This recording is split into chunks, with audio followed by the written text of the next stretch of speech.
ಇತ್ತೀಚಿನ ಸಂಚಿಕೆಗಳನ್ನು ಜಾಹೀರಾತಿನ ಕಿರಿಕಿರಿ ಇಲ್ಲದೆ ನೋಡಿ.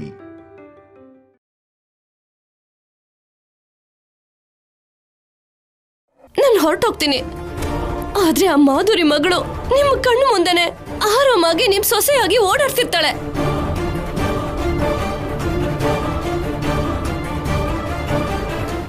ಏನತ್ಗೆ ಅವಳ ಮುಖ ನೋಡ್ತಿದ್ದೀರಾ? ಹೊರಗಡೆ ಕಳ್ಸಿ ಅತ್ತೆ.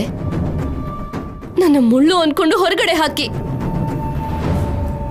ಆದ್ರೆ ಮುಳ್ಳನ್ನ ಕಾಲ್ ಕೆಳಗಡೆ ಇಟ್ಕೊಂಡು ಮುಳ್ಳಿನ ಗಿಡನ ಹೊರಗಡೆ ಹಾಕಿದ್ರೆ ಏನ್ ಲಾಭ ಹೇಳಿ? ಆ ಮುಳ್ಳು ಕಲ್ಯಾಣಿ. ಆ ಮುಳ್ಳನ್ನ ದೂರ ಮಾಡ್ಕೊಳ್ಳಿಲ್ಲ ಅಂದ್ರೆ ಈ ಮನೆನೇ ನಾಶ ಮಾಡ್ತಾಳೆ. ಯೋಚನೆ ಮಾಡಿ. ಅವಳು ನನ್ನ ಗಂಡನ್ಗೆ ದೂರ ಮಾಡಿದ್ಲು, ನನ್ನ ಮಗುಗ್ ದೂರ ಮಾಡಿದ್ಲು. ನಾಳೆ ದಿನ ನಿಮ್ಮಿಂದ ನಿಮ್ಮ ಮಗನ್ನು ದೂರ ಮಾಡಲ್ಲ ಅಂತ ಏನ್ ಗ್ಯಾರಂಟಿ?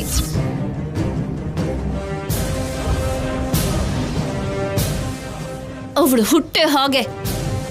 ಅವತ್ತೇ ಇವರಮ್ಮ ಅನುಪಮಮ್ಮನಿಂದ ಅಜಯ್ ಚಿಕ್ಕಪ್ಪನ ದೂರ ಮಾಡಿದ್ರು.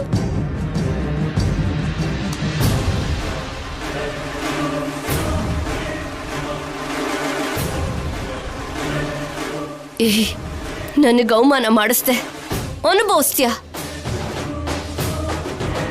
ಅಲ್ಲ, ನನ್ಗೊಂದು ಡೌಟ್ ಇದೆ. ನಾನು ಸಿದ್ದುನ ಮತ್ತೆ ಪ್ರೀತಿಸೋ ಹಾಗೆ ಮಾಡಿ ಶೌರ್ಯನ ಮದ್ವೆ ಮಾಡ್ಕೊಳ್ಳೋದಕ್ಕೆ ಇದೆಲ್ಲ ನಾಟಕ ಆಡಿದ್ದ ಅಂತ ಅನುಮಾನ ಬರ್ತಿದೆ.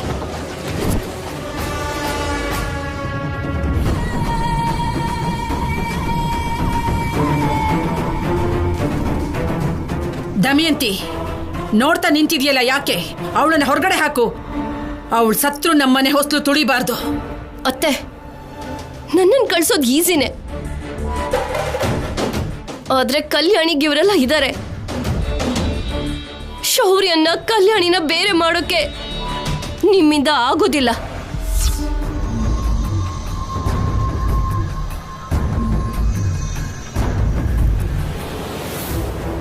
ಇವಳೇನು ಹೀಗೆ ಹೇಳ್ತಿದ್ದಾಳೆ?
Thank you officer.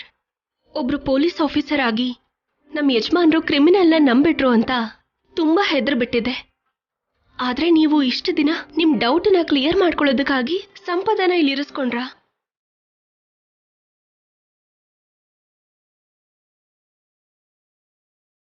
ಸಾರಿ ಕಲ್ಯಾಣಿ,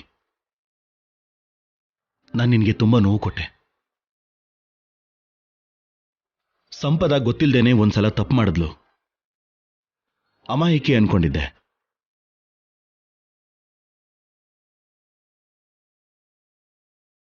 ಒಬ್ಬ ನಿರಪರಾಧಿಗೆ ಶಿಕ್ಷೆ ಆಗ್ಬಾರ್ದು ಅನ್ಕೊಂಡಿದ್ದೆ. ಆದ್ರೆ ಅವಳ ಅಪರಾಧಿ ಅಂತ ಗೊತ್ತಾಯ್ತು. ಈ ಮನೇಲಿರೋ ಅರ್ಹತೆನೆ ಕಳ್ಕೊಂಡ್ಲು. ಆ ವಿಷಯದಲ್ಲಿ ನಿನ್ನನ್ನು ದ್ವೇಷಿಸ್ದೆ. ಐ ಆಮ್ ಸಾರಿ ಕಲ್ಯಾಣಿ.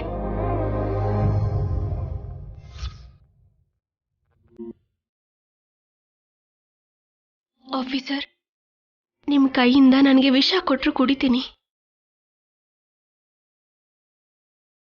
ನೀವು ಬೈದ್ರಿ ಅಂತ ಯಾಕೆ ಬೇಜಾರು ಮಾಡ್ಕೋತೀನಿ?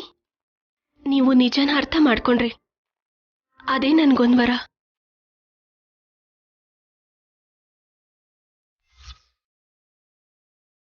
ಪರಿಸ್ಥಿತಿಗೆ ತಕ್ಕ ಹಾಗೆ ಕ್ಷಣಕ್ಕೆ ಹೇಗ್ ಬೇಕೋ ಹಾಗೆ ಬದಲಾಗೋರ್ನ ನೋಡಿದ್ದೀನಿ ಕಲ್ಯಾಣಿ. ಅಷ್ಟೇ ಯಾಕೆ, ನಾನೇ ನಿನ್ನ ವಿಷಯದಲ್ಲಿ ಎಷ್ಟೋ ಸಲ ಹಾಗೆ ಮಾಡಿದ್ದೀನಿ. ಆದ್ರೆ ನೀನು ಯಾವಾಗ್ಲೂ ಹೀಗೆ ಇರ್ತೀಯ, ಯಾವಾಗ್ಲೂ ಇದೇ ರೀತಿಯೇ ಯೋಚನೆ ಮಾಡ್ತೀಯ.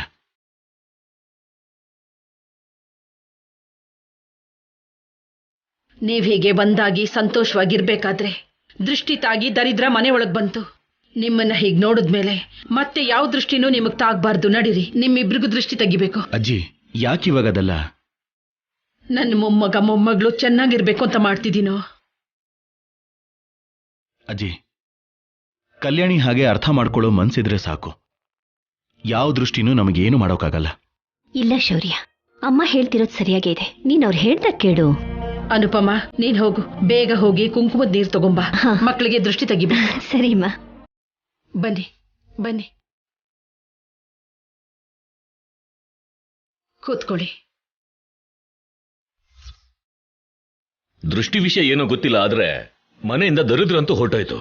ಹೌದು ಭಾವ, ತುಂಬಾ ಒಳ್ಳೇದೇ ಆಯ್ತು. ಇನ್ಮೇಲೆ ಈ ಮನೆಯಲ್ಲಿ ಎಲ್ಲ ಶುಭನೇ ಆಗುತ್ತೆ.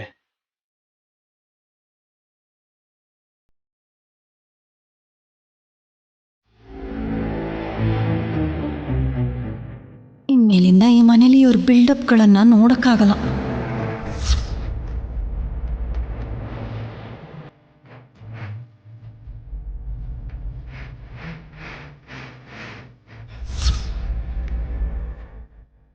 ಈ ದಮಯಂತಿ ಅತ್ತಿಗೆಗೆ ಒಳಗೊಳಗೆ ಹೊಟ್ಟೆ ಉರಿತಿದೆ, ಆದರೆ ಹೊರಗಡೆ ಮಾತ್ರ ಏನೂ ಮಾಡೋದಿಲ್ಲ. ನನ್ನ ಮಾತನ್ನ ಕೇಳದೆ ಇದ್ದಿದ್ದಕ್ಕೆ ನಮ್ಮಮ್ಮನ್ನೇ ನನ್ನ ಲೆಕ್ಕಕ್ಕಿಟ್ಕೊಳ್ಳಿಲ್ಲ. ಇವಳನ್ನ ಲೆಕ್ಕಕ್ಕಿಟ್ಕೋತೀನ? ಇವತ್ತು ಹೂವಾಗಿರೋರು ನಾಳೆ ಹದ್ದಾಗಿ ಬದಲಾಗಬಹುದು. ನನ್ನನ್ನ ಕಮ್ಮಿ ಅಂತ ತೂಕ ಹಾಕ್ಬೇಡ. ಅಯ್ಯೋ ದೇವ್ರೇ, ಮನ್ಸಿನ ಮಾತು ಕೇಳಿಸ್ಕೊಂಡ್ರ ಇಲ್ಲ ಅಂದ್ರೆ ಅನ್ಕೊಳ್ದೇನೆ ಹೇಳಿದ್ರ? ಅನುಪಮ, ಬೇಗ ಬಾ. ಹಾ, ಬಂದೆ ಮಾ, ಬಂದೆ.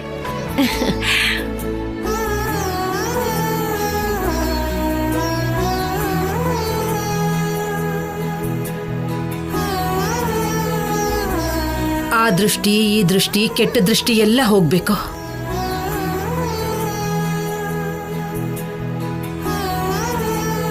ನಿಮ್ಮ ಮೇಲೆ ಯಾವ ಕೆಟ್ಟ ದೃಷ್ಟಿನೂ ಬೀಳ್ಬಾರ್ದು. 100 ಕಾಲ ಇಬ್ರು ಸಂತೋಷವಾಗಿರ್ಬೇಕು. ಆಗಲ್ಲ.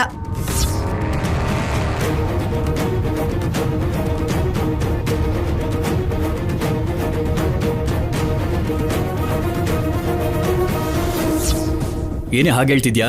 ಇವರು ಸಂತೋಷವಾಗಿರಬಾರ್ದು ಅಂತ ನೀನೇನಾದ್ರೂ ಸ್ಕೆಚ್ ಆಗ್ತಿದ್ಯಾ? ಅಯ್ಯೋ ಅದಲ್ಲ ರೀ, ಅತ್ತೆಯವರು ಇಲ್ಲಿವರೆಗೂ ತುಂಬ ಸರಿ ಆಶೀರ್ವಾದ ಮಾಡಿದ್ದಾರೆ. ಆದರೆ ಏನು ಲಾಭ? ಕನಿಷ್ಠ ಕಲ್ಯಾಣಿಗೆ ಮಕ್ಕಳು ಕೂಡ ಆಗಿಲ್ಲ.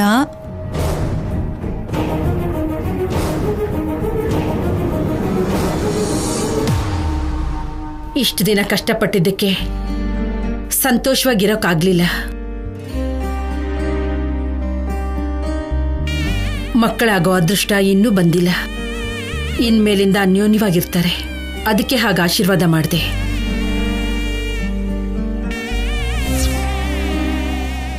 ನೀನ್ಯಾಕಾಗಲ್ಲ ಅಂತಿದ್ಯಾ? ಹಾಗಲ್ಲ ಅತ್ತೆ, ನಿಮ್ಮ ಆಶೀರ್ವಾದದಲ್ಲಿ ಶಾಪ ಇದೆ ಅಂತಿಲ್ಲ. ನೀವು ಆಶೀರ್ವಾದ ಮಾಡೋದಕ್ಕಿಂತ ದಮಯಂತಿ ಅತ್ತಿಗೆ ಆಶೀರ್ವಾದ ಮಾಡಿ ಕಲ್ಯಾಣಿನ ಚೆನ್ನಾಗಿ ನೋಡ್ಕೊಂಡ್ರೇನೆ ಕಲ್ಯಾಣಿ ಸಂತೋಷವಾಗಿರ್ತಾಳೆ ಅಂತಿದ್ದೀನಿ.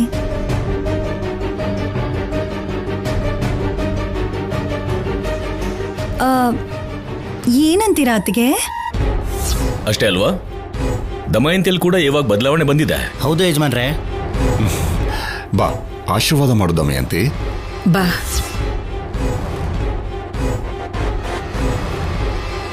ಅಮ್ಮ, ಇನ್ನೂ ಆ ಸಂಪದ ಬಗ್ಗೆನೇ ಯೋಚನೆ ಮಾಡ್ತಿದ್ಯಾ?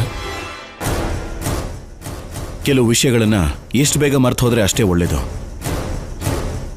ಪಲ್ಲವಿಯತ್ತೆ ಹೇಳ್ದ ಹಾಗೆ ನಿಮ್ಮ ಆಶೀರ್ವಾದ ನಮ್ಮಿಬ್ಬರಿಗೆ ಇರಬೇಕು.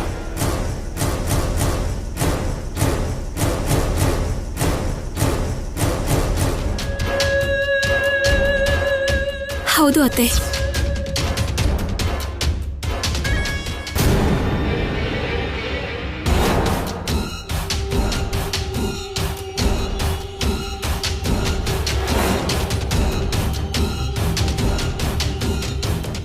ನನ್ನ ಮಗ 100 ವರ್ಷ ಸಂತೋಷವಾಗಿ ಬದುಕಬೇಕು.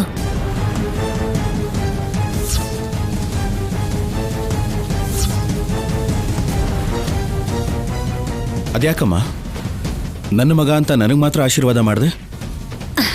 ಅದೇ ನನ್ನ ಮಕ್ಕಳು 100 ಕಾಲ ಸಂತೋಷವಾಗಿ ಬದುಕಬೇಕು.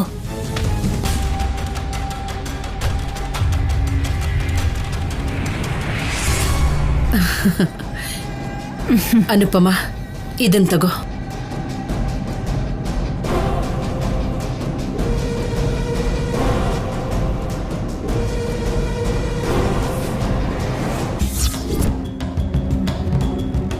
ಯೋಚನೆ ಮಾಡಿ, ಅವಳು ನನ್ನ ಗಂಡನ್ಗೆ ದೂರ ಮಾಡಿದ್ಲು, ನನ್ನ ಮಗುಗ್ ದೂರ ಮಾಡಿದ್ಲು. ನಾಳೆ ದಿನ ನಿಮ್ಮಿಂದ ನಿಮ್ಮ ಮಗನ್ನು ದೂರ ಮಾಡಲ್ಲ ಅಂತ ಏನ್ ಗ್ಯಾರಂಟಿ?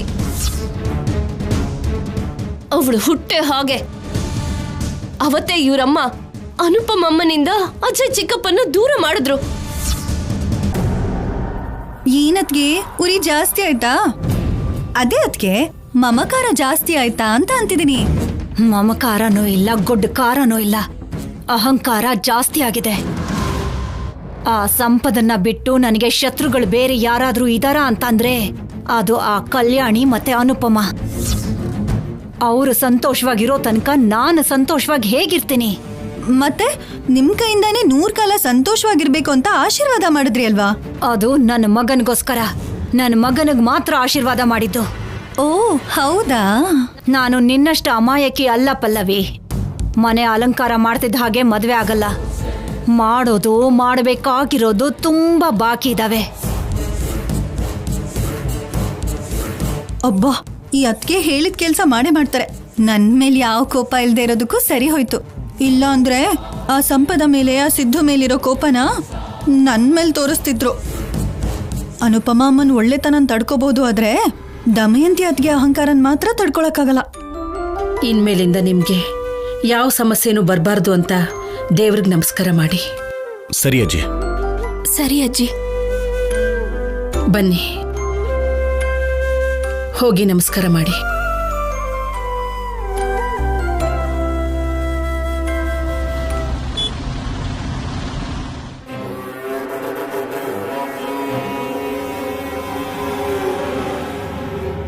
ನೀನು ಸಿದ್ದು ಸೇರಿ ಬುದ್ಧಿವಂತಿಕೆಯಿಂದ ತಪ್ಪಿಸ್ಕೊಂಡ್ರಿ ಅಂತ ನನ್ನ ಇನ್ವೆಸ್ಟಿಗೇಷನ್ ಅಲ್ಲಿ ಗೊತ್ತಾಯ್ತು.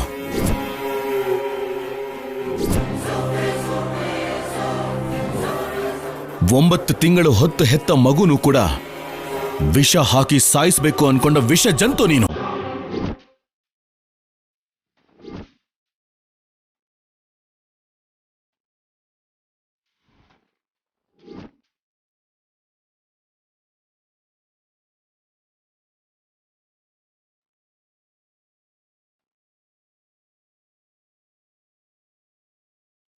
ಗೆದ್ಬಿಟ್ಟೆ ಕಲ್ಯಾಣಿ, ನೀನೇ ಗೆದ್ದೆ.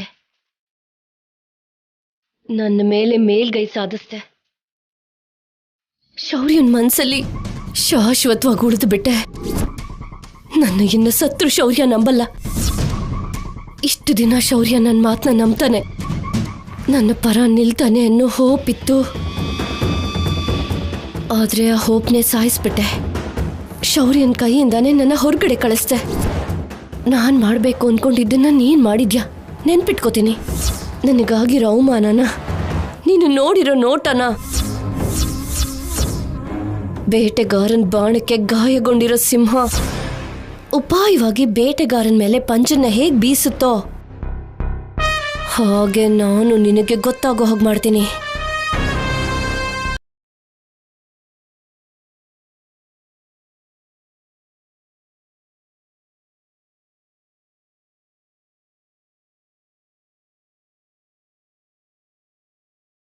ನಮ್ಮ ಪ್ರೀತಿನ ಗೆಲ್ಲಿಸ್ಕೊಳ್ಳೋದಕ್ಕೆ ಎಷ್ಟೋ ಪ್ರಯತ್ನ ಮಾಡಿದ್ವಿ. ಸಾವಿನ ಅಂಚಿನವರೆಗೂ ಹೋಗಿ ಬಂದ್ವಿ. ನನಗಿಂತ ನೀನ್ ಎಷ್ಟೋ ಕಷ್ಟಪಟ್ಟೆ. ನನ್ನ ಪ್ರೀತಿಲಿ ಏನಾದ್ರೂ ಲೋಪ ಇದೆಯೇನೋ, ಆದ್ರೆ ನಿನ್ ಪ್ರೀತಿಲಿ ಯಾವತ್ತೂ ಲೋಪ ಇರ್ಲಿಲ್ಲ. ಎಲ್ರೂ ಪ್ರೀತಿಸಿದ ಹುಡುಗಿಗೆ ಮಾತಲ್ಲೇ ಹೇಳಿರ್ತಾರೆ, ನೀನಿಲ್ಲ ಅಂದ್ರೆ ನಾನು ಇರೋದಿಲ್ಲ, ಸತ್ತು ಹೋಗ್ತೀನಿ ಅಂತ. ಆದ್ರೆ ನೀನ್ ಸಾವು ಬದುಕಲ್ಲಿದ್ರು ನನ್ ಮಾತ್ರ ಬಿಟ್ಕೊಡ್ಲಿಲ್ಲ ಸಿದ್ದು. ನನ್ನ ಮೇಲೆ ನಿನಗೆಷ್ಟು ಪ್ರೀತಿ ಇದೆಯೋ ನನಗೆ ಕಲ್ಯಾಣಿ ಮೇಲೆ ಅಷ್ಟೇ ದ್ವೇಷ ಇದೆ ಸಿದ್ದು. ಇವತ್ತಿಂದ ನಾವು ನಮ್ಮ ಪ್ರೀತಿಗೋಸ್ಕರ ಅಲ್ಲ, ಆ ಕಲ್ಯಾಣಿ ನಾಶಕ್ಕೋಸ್ಕರ ಹೋರಾಡಬೇಕು. ಖಂಡಿತ ಅವಳು ಕೊನೆ ಉಸಿರು ನನ್ನ ಕೈಯಿಂದನೇ ಹೋಗ್ಬೇಕು. ನನಗೆ ಯಾವತ್ತೂ ಬೇರೆ ಕೋರಿಕೆ ಇಲ್ಲ ಸ್ಯಾಮ್. ನಿನ್ನ ಕೋರಿಕೆನೇ ನನ್ನ ಕೋರಿಕೆ. ನಿನ್ನ ಸಂತೋಷವಾಗಿ ಜೀವನ ಪರ್ಯಂತ ನೋಡ್ಕೋಬೇಕು. ಅದಕ್ಕೋಸ್ಕರ ನಾನು ಏನು ಬೇಕಾದ್ರೂ ಮಾಡ್ತೀನಿ. ಅವಳನ್ನ ಇವಾಗಲೇ ಹೋಗಿ ಸಾಯಿಸ್ಬಾ ಅಂದ್ರು ಬರ್ತೀನಿ. ಆವೇಶ ಪಡಬೇಡ ಸಿದ್ದು, ಆಲೋಚನೆಯಿಂದ ನಾವು ಹೆಜ್ಜೆ ಇಡಬೇಕು. ಮನುಷ್ಯನ ಸಾಯಿಸ್ಬೇಕು ಅಂದ್ರೆ ಒಂದು ಕತ್ತಿಯಿಂದ ಚುಚ್ಚಿದ್ರೆ ಸಾಕು, ವಿಲವಿಲ ಅಂತ ಒದ್ದಾಡಿ ಸಾಯ್ತಾನೆ. ಆದ್ರೆ ಕಲ್ಯಾಣಿ ಅಷ್ಟು ಸುಲಭವಾಗಿ ಸಾಯೋದು ನನಗಿಷ್ಟ ಇಲ್ಲ. ಅವಳಿಂದ ನಾವು ಪಟ್ಟಿರೋ ಕಷ್ಟಗಳು, ನನಗಾಗಿರೋ ಅವಮಾನಗಳು, ಅವಳು ಗರ್ವದಿಂದ ಗೆದ್ದೆ ಅನ್ನೋ ಹಾಗೆ ನನ್ನ ಕಡೆ ನೋಡಿರೋ ನೋಟ ನನ್ನ ಕಣ್ಣು ಮುಂದೆ ಇನ್ನೂ ಕಾಣಿಸ್ತಿದೆ. ನಾವು ಅನುಭವಿಸೋದಕ್ಕಿಂತ ಹೆಚ್ಚು ನರಕ ಅವಳು ಅನುಭವಿಸ್ಬೇಕು. ನಾವು ಕೊಡೋ ಏಟಿಗೆ ಮಾನಸಿಕವಾಗಿ ಅವಳು ಕುಗ್ಗ್ ಹೋಗ್ಬೇಕು. ಆಮೇಲೆ ಸಿದ್ದು ಸಂಪದನ್ ಸವಾಸ ನನ್ಗೆ ಯಾಕೆ ಬೇಕಾಗಿತ್ತು ಅನ್ಕೋಬೇಕು. ಬದುಕೋದಕ್ಕಿಂತ ಸೋಯೋದೆ ಬೆಟರ್ ಅಂತ ಕಲ್ಯಾಣಿ ಅನ್ಕೋಬೇಕು. ಅವಳಾಗೆ ಅವಳು ಸಾಯ್ಬೇಕು. ಅವಾಗ ಆ ಕ್ಷಣ ನನ್ನ ಮನಸ್ಸಿಗೆ ಆನಂದ ಸಿಗುತ್ತೆ ಸಿದ್ದು. ಡನ್ ಸ್ಯಾಮ್, ಇವತ್ತಿಂದ ಅದೇ ಕೆಲಸದಲ್ಲಿ ಇರ್ತೀನಿ ಅಲ್ಲ, ಇರೋಣ. ಇನ್ಮೇಲಿಂದ ಪ್ರತಿ ಹೆಜ್ಜೆ ನಿನ್ ಜೊತೆನೆ. ನಾವಿಡೋ ಪ್ರತಿ ಹೆಜ್ಜೆ ಅವಳ ಸಾವಿನ ಕಡೆಗೆ.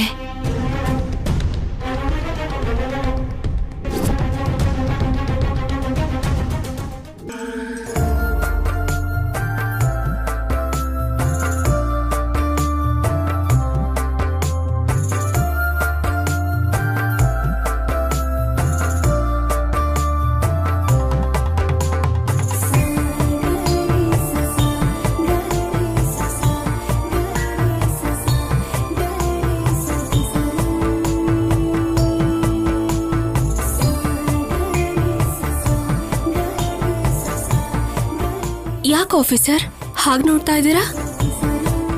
ಇಂಥ ಅಂದನ ನನ್ನ ಕಣ್ ತುಂಬ ತುಂಬಿಸ್ಕೋತಾ ಇದ್ದೀನಿ ಕಲ್ಯಾಣಿ. ಓಹೋ, ಈ ಅಂದ ನಿಮ್ಗೆ ಇವಾಗ ಕಾಣಿಸ್ತಾ? ಸಾರಿ ಕಲ್ಯಾಣಿ, ಒಳ್ಳೆತನ ತುಂಬಿರುವಂತಹ ನಿನ್ನಂಥ ದೇವತೆನ ಅಪಾರ್ಥ ಮಾಡಿಕೊಂಡೆ. ನನಗೆ ತುಂಬಾ ಗಿಲ್ಟಿ ಅನಿಸ್ತಾ ಇದೆ.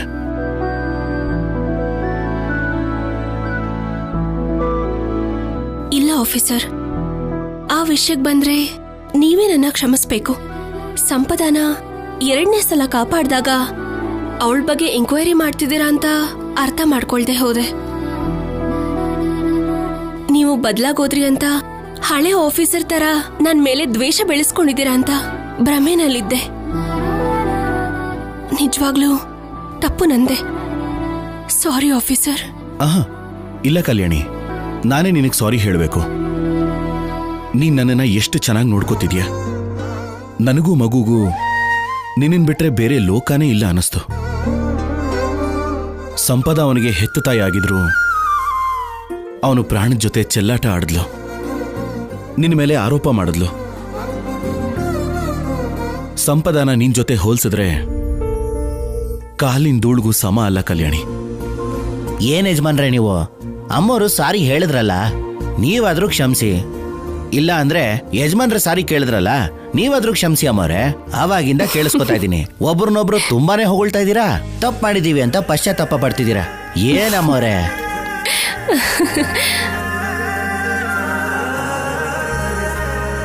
ನೀವಿಬ್ರು ಆನಂದವಾಗಿರೋದೇ ಬೇಕು. ಆದ್ರೆ ನೀವಿಬ್ರು ಹೀಗೆ ಮಾತಾಡ್ತಿರೋದು ನೋಡಿದ್ರೆ ಹಸು ಹುಲಿ ಕತೆನ ಹಸು ಹುಲಿಗೆ ಹೇಳ್ತಿರೋ ಹಾಗಿದೆ. ಇಲ್ಲೇ ಇದ್ಬಿಡ್ತೀರಾ? ಒಂದ್ ಹೆಜ್ಜೆನೂ ಮುಂದೆ ಹೋಗಲ್ವಾ? ಅಯ್ಯೋ, ತುಳಸಿ ಕಟ್ಟೆಗೆ ದೀಪ ಹಚ್ಬೇಕಿತ್ತು. ಎಷ್ಟೇ ಆದ್ರೂ ನಿಮ್ಮಮ್ಮವರು ದೇವತೆ ಬಾಲಾಜಿ, ಸಾರಿ ಹೇಳಿದ್ರು ಒಪ್ಕೊಳ್ಳೋದಿಲ್ಲ.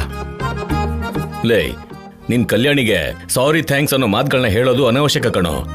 ನೀನ್ ಏನ್ ಹೇಳಿದ್ರು ಸರಿ ಹೋಗಲ್ಲ. ಅವಳಿಗೆ ಏನ್ ಕೊಟ್ರು ಕಡಿಮೆನೆ. ಅದೇನ್ ಮಾವಯ್ಯ, ಹೌದಮ್ಮ, ಇವತ್ ನಿನ್ ಮಾವನಾಗಿ ಕೇಳಲೇಬೇಕು. ಲೇ, ಯಾವತ್ತಾದ್ರೂ ಕಲ್ಯಾಣಿಗೆ ಒಂದ್ ಸೀರೆನಾದ್ರೂ ಕೊಡ್ಸಿದ್ಯಾ?